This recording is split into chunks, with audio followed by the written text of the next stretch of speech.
परम च धाम त्वया ततम विश्वमनंत रूप। वायु यमः अग्निवर्णा शशांकः प्रजापतिस्त्वं प्रपितामहस्य। नमो नमस्तेस्तु सहस्रकृत्वा पुनश्च भूयोऽपि नमो नमस्ते। पुनश्च भूयोऽपि नमो नमस्ते। वसुदेव सुतं देवं कंस चाणूरमर्दनम देवकी परमानंदम श्री कृष्णं वंदे जगद्गुरुं। कृष्णं वंदे जगद्गुरुं। कृष्णाय वासुदेवाय हरे परमात्मने प्रणत क्लेश नाशाय गोविंदाय नमो नमः। गोविंदाय नमो नमः। हम सभी आज पुनः भगवद गीता के इस विशेष ज्ञान सत्र में उपस्थित हैं। भगवान श्री गोविंद भी हमारे साथ विराजमान है और उनकी गरिमामयी उपस्थिति में भगवद गीता ज्ञान का सत्र नित्य आयोजित होता है। हम सब कितने भाग्यशाली हैं कि भगवान श्री गोविंद हमारे साथ नित्य रहते हैं। उनकी नित्यता का आभास ही साधना है और उनकी अनित्यता का आभास ही सांसारिकता है। अगर नित्याभास होने लगे कि वो हमारे साथ हैं और हम उनके साथ हैं तो समझना चाहिए कि हम साधना की पराकाष्ठा पर पहुंच गए हैं। और जब मनुष्य अनित्य हो जाता है, उसे नित्यता का भास नहीं रहता, तो समझना चाहिए कि हम जीवन में पतन की ओर जा रहे हैं। हम कुछ भी करें लेकिन वो हमारे साथ हैं, इसका आभास मात्र ही तो करना है। भाव करना है, केवल भावना करनी है कि वो हमारे साथ हैं। तो ऐसे भगवान श्री गोविंद को प्रणाम करके हम सभी आज के सत्र का शुभारंभ कर रहे हैं।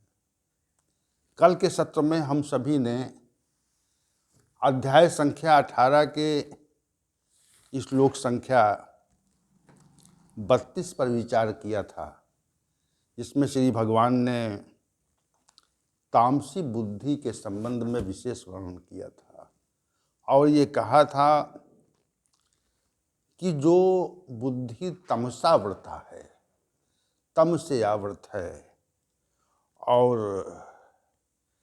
वह बुद्धि अधर्म को ही धर्म मान लेती है,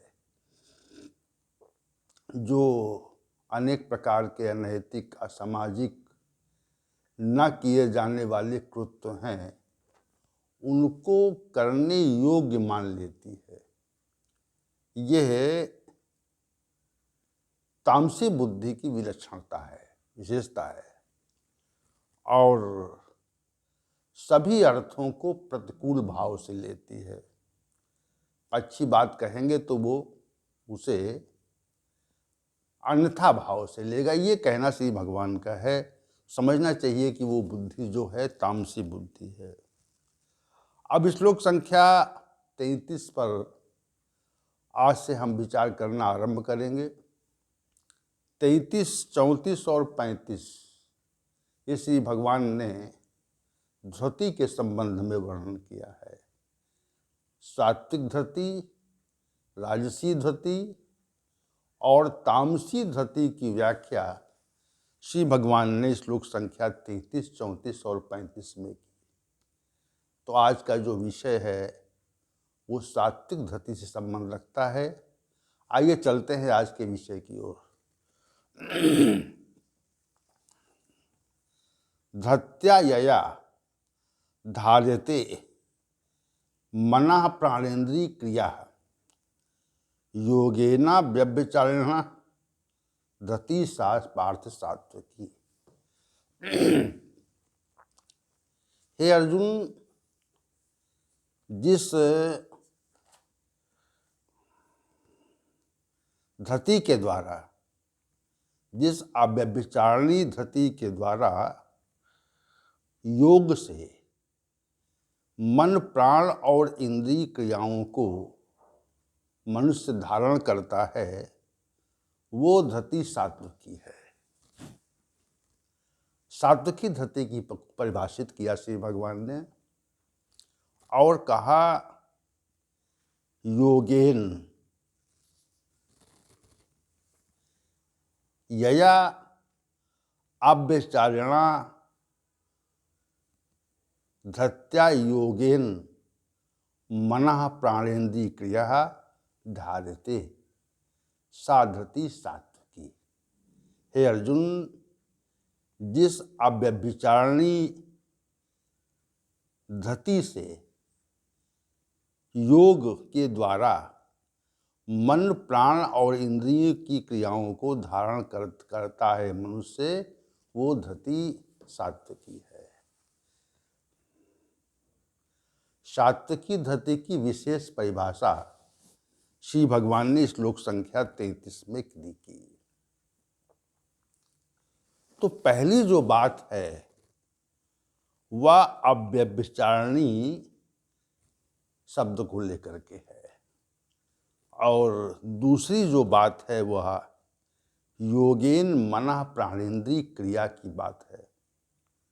दो तथ्य विशेष इसमें है। सात्विक धरती को समझने के लिए हम दो तथ्यों पर विशेष ध्यान देंगे। एक तथ्य तो है अव्यभिचारिणी धत्या, अव्यभिचारिणी धरती, और दूसरा योगेन मनः प्राणेन्द्रिय क्रिया। योग से मन और प्राणेन्द्र और इंद्रियों की क्रियाओं को परिभाषित करेंगे, व्याख्यापित करेंगे। तो पहले आज हम अव्यभिचारिणी विषय पर हम आज अपना ध्यान और मंतव्य केंद्रित करेंगे कि अव्यभिचारिणी क्या है। देखिए, मनुष्य जो है वह दो ही विषयों का चिंतन करता है, या तो संसार का चिंतन करता है और या परमात्मा का चिंतन करता है। हमारे चित्त के द्वारा या तो सांसारिक विषयों के संबंध में चिंतन चलता है या परमात्मिक विषयों के संदर्भ में चिंतन चलता है। दो ही चिंतन हो सकते हैं, तीसरा चिंतन नहीं हो सकता। इस बात को आपको दृढ़तापूर्वक समझ लेना चाहिए कि चिंतन के दो प्रकार हैं। एक चिंतन सांसारिक है और दूसरा चिंतन आध्यात्मिक या परमात्मिक है। तो जब कभी सांसारिक चिंतन होता है, संसार के विषयों में हम रमते हैं, उन पर विचार करते हैं, तो उस काल में, उस क्षण में, उस पल में जो आध्यात्मिक चिंतन है या जो परमात्मिक चिंतन है वह नहीं होता। उसी प्रकार जब हम आध्यात्मिक विषयों के संदर्भ में चिंतन करते हैं तो वहाँ पर सांसारिक चिंतन का अभाव हो जाता है, वहाँ भाव नहीं रहता। तो या तो सांसारिक चिंतन होगा या आध्यात्मिक चिंतन होगा। अब आप ये विचार करें कि आप अपने जागृत अवस्था में सांसारिक विषयों का चिंतन करते हैं या आध्यात्मिक विषयों का चिंतन करते हैं। ये विचार करें आप। तो मनुष्य अपने गुणों के आधार पर जो जिस गुण से प्रभावित है वह उसी के आधार पर चिंतन भी करता है। इसलिए हम चित्त के को 3 भागों में बांटते हैं। यद्यप बुद्धि का विषय यहाँ पर पहले हो चुका है, सात्विक बुद्धि की को परिभाषित किया श्री भगवान ने, और सात्विक बुद्धि को, राजसी बुद्धि को, तामसी बुद्धि को श्री भगवान के द्वारा परिभाषित किया गया, लेकिन चित्त और मन को परिभाषित नहीं किया गया। क्योंकि बुद्धि जो है वो मन और चित्त को नियंत्रित करती है, तो मन और चित्त को बुद्धि के अंतर्गत ही मान लेना चाहिए। बुद्धि अगर ये कहे मन और चित्त से कि संसार के विषयों को का चिंतन नहीं करना है, संसार के विषय में आपको विचार नहीं करना है, तो मन और चित्त की इतनी सामर्थ्य नहीं है कि वो सांसारिक विषयों में प्रवेश कर जाए। विशेष बात है। तो चित्त के 3 स्वरूप, एक सात्विक चित्त और दूसरा राजसी चित्त और तीसरा तामसी चित्त। सत्वगुण के बढ़ने पर मनुष्य का चित्त सात्विक हो जाता है और उसका जो चिंतन का प्रवाह है वो परमात्मा की ओर जाता है। विशेष बात है ये। जब हम सात्विक गुण से विशेष प्रकार से प्रभावित हो जाते हैं, तो हमारा जो चिंतन का विषय है वो आध्यात्मिक और परमात्मिक हो जाता है। हम ये विचार करते हैं कि हम क्या हैं, हम कौन हैं, कहाँ से आए हैं, हमारा नियंत्रण करता कौन है, हमारा उद्देश्य कि इस पृथ्वी पर आने का क्या है, आदि विषयों पर हम विचार करने लगते हैं और उस संबंध में चिंतन भी चलता है।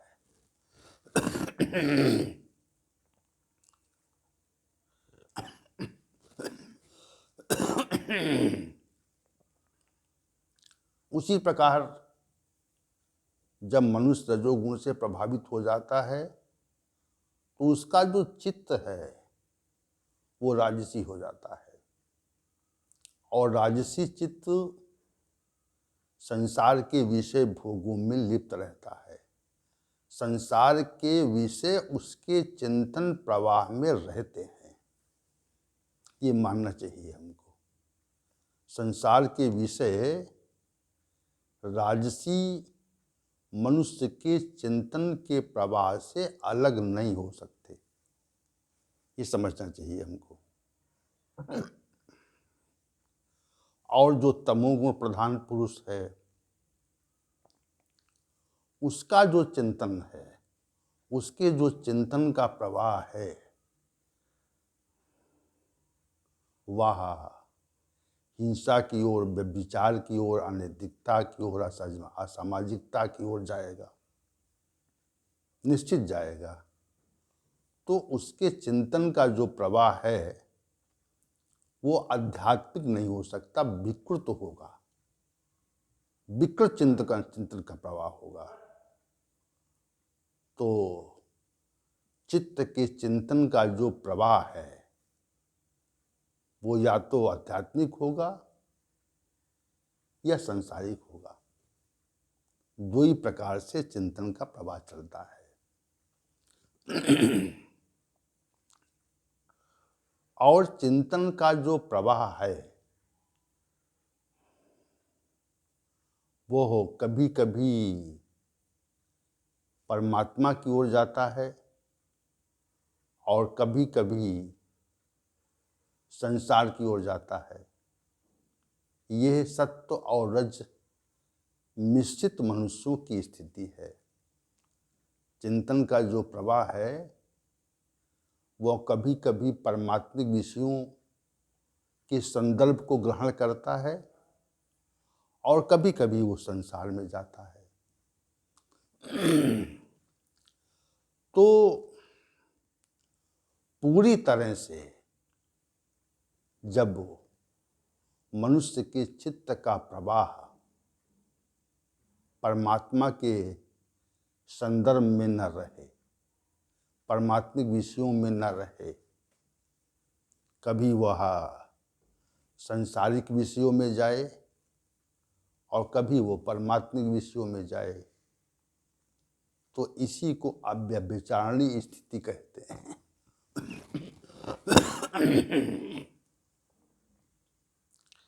वहां व्यभिचार का दोष है। दोष क्यों है?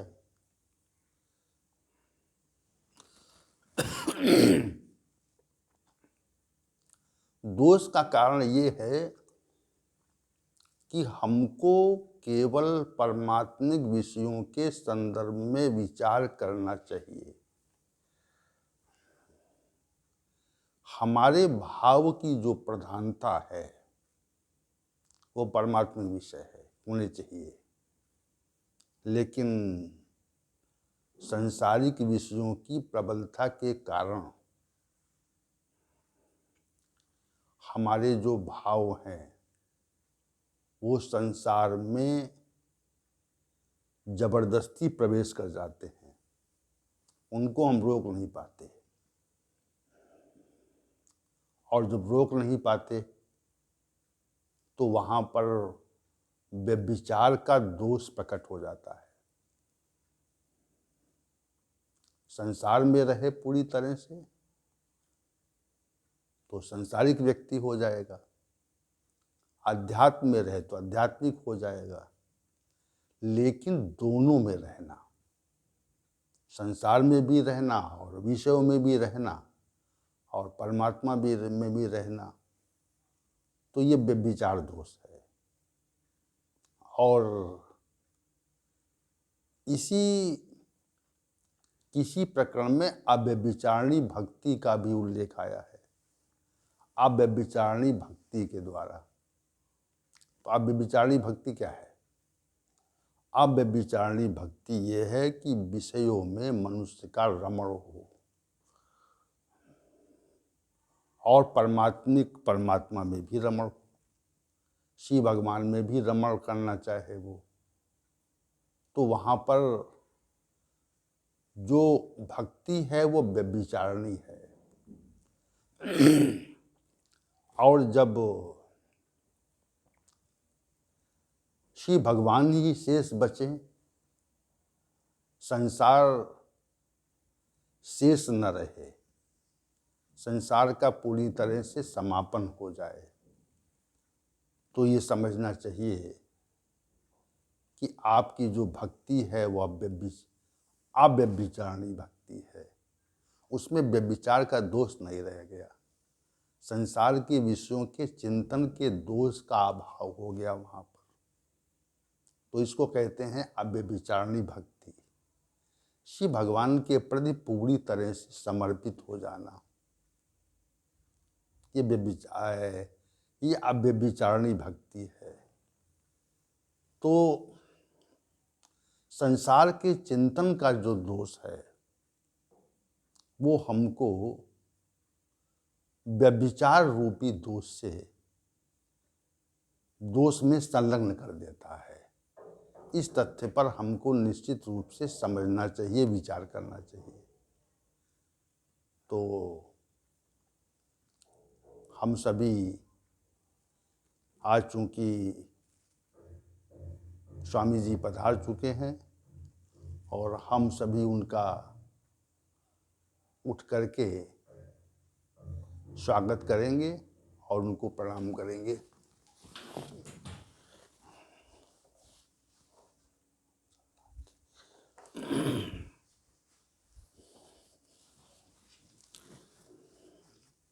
संत पुरुष जब सभा में आते हैं तो सभा गौरवमय हो जाती है।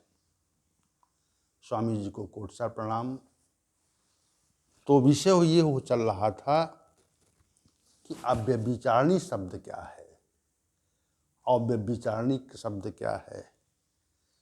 हमारे चिंतन का जो प्रवाह है वह संसार में बलात् जाता है, हम उसको रोक नहीं पाते। और परमात्मा के संदर्भ में चिंतन करने के लिए हमको प्रयास करना पड़ता है। जैसे व्यक्ति नीचे गिरता है जब, तो स्वतः गिर जाएगा वो। कोई वस्तु जब नीचे गिरती है, जब पतन होता है, तो पतन स्वतः हो जाता है। लेकिन ऊपर उठना हो तो, जैसे हमें किसी भवन पर ऊपर जाना पड़े तो हमको प्रयास करना पड़ेगा, श्रम करना पड़ेगा, तब ऊपर जा पाएंगे हम।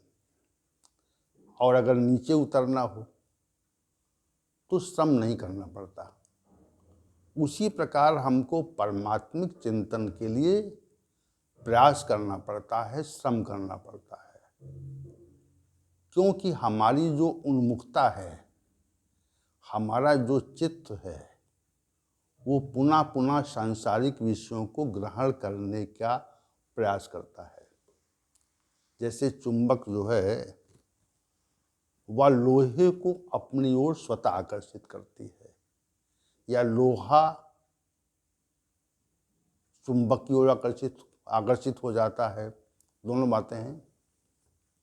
चुंबक के संयोग में जैसे लोहा आएगा तो वो लोहा जो है वो चुंबक से चिपक जाएगा।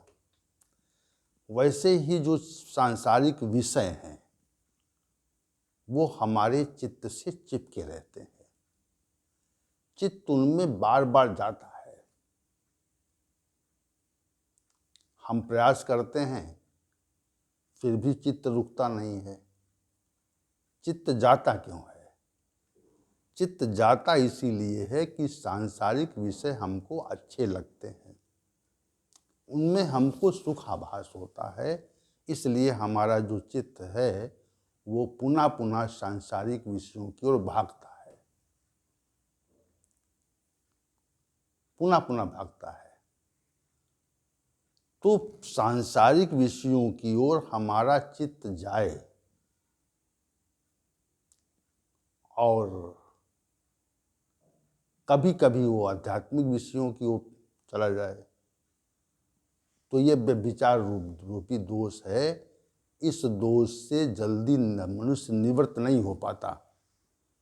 ये दोष बहुत विशिष्ट दोष है, साधकों के लिए विशेष रूप से ये दोष है। जब तक साधक व्यभिचार रूपी दोष से निवृत्त नहीं होता तब तक उसको सिद्धि नहीं मिलती। असंयतात्मनः योगो दुष्प्राप्त इति मे मति। असंयत मन वाला व्यक्ति योग सिद्ध हो जाएगा, ये कठिन है। दुष्प्राप्त,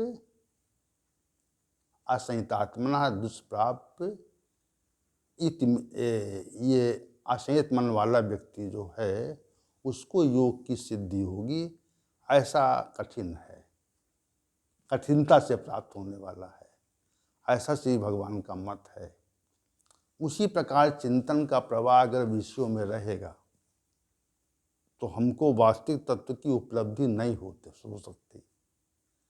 और जब तक चिंतन का प्रवाह संसार में रहता है, भगवान में रहता है, संसार में रहता है, भगवान में रहता है, तो समझना चाहिए कि हम व्यभिचार रूप दोष से आवृत हैं, ढके हुए हैं। व्यभिचार रूपी दोष अभी गया नहीं है। विषयों का बार बार चिंतन में आना, चिंतन प्रवाह उस पर चलना, तो ये व्यभिचार रूपी दोष है। और ये शीघ्रता से जाता नहीं है, बड़े प्रयास से जाता है। जब यह भाव आ जाता है कि जितने भी विषय हैं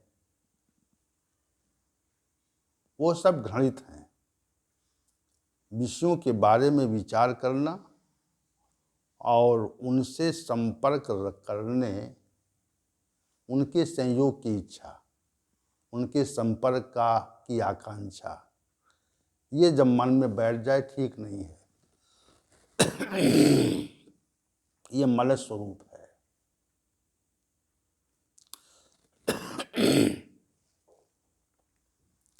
कहीं कोई गंदी वस्तु पड़ी होती है तो हम कहाँ देखना चाहते हैं उसको, उससे नजरें फेरना चाहते हैं, उससे दृष्टि घुमाना चाहते हैं।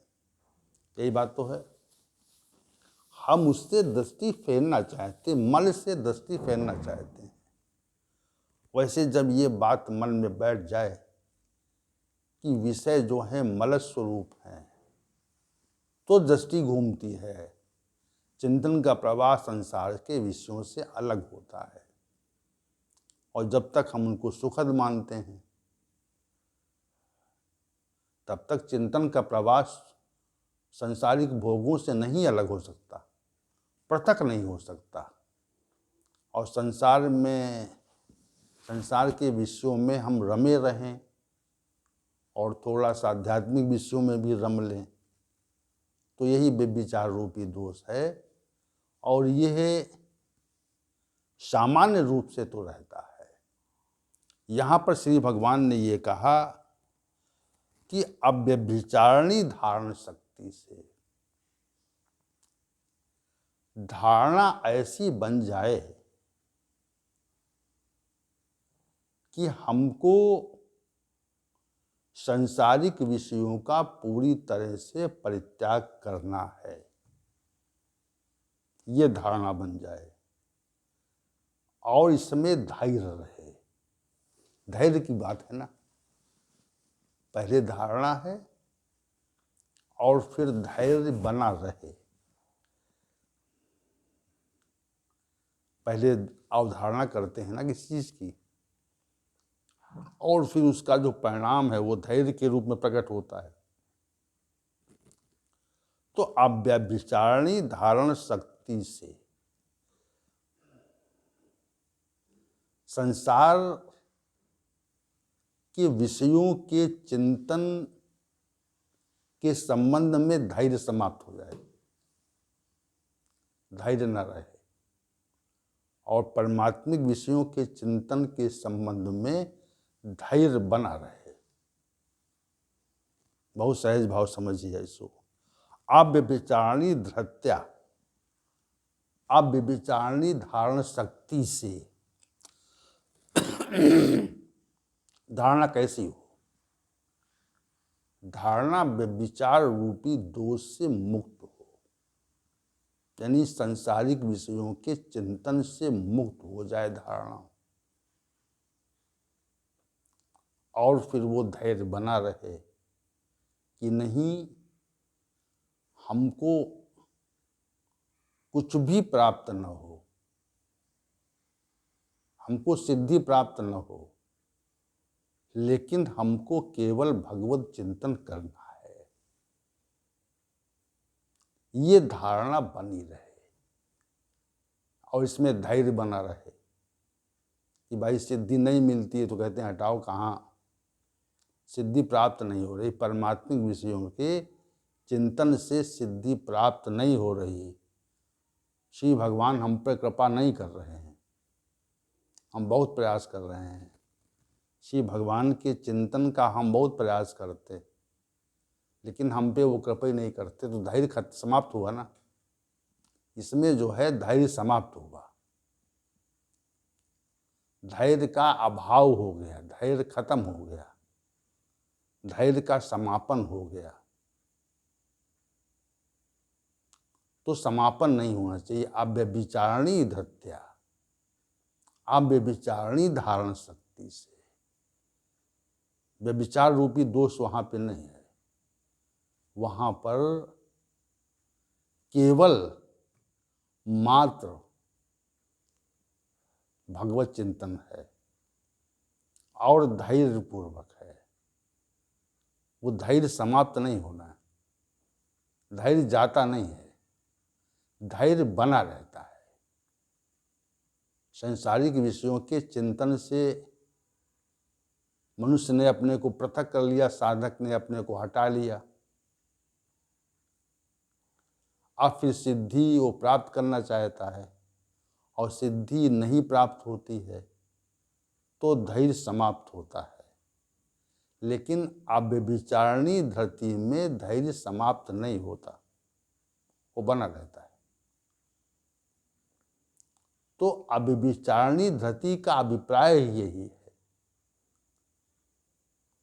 कि हमको संसार में कुछ मिले या न मिले, पद प्रतिष्ठा, ऐश्वर्य, धन संपत्ति कुछ न मिले और भगवान भी न मिले, जिस सिद्धि का के प्रयास कर रहे हैं वो भी न मिले, फिर भी धारणा श्री भगवान में ही बनी रहे, धैर्य बराबर बना रहे, उसका अभाव न हो। तो उसी की व्याख्या के लिए श्री भगवान ने कहा अव्यभिचारिण्या धृत्या, ये शब्द कहा।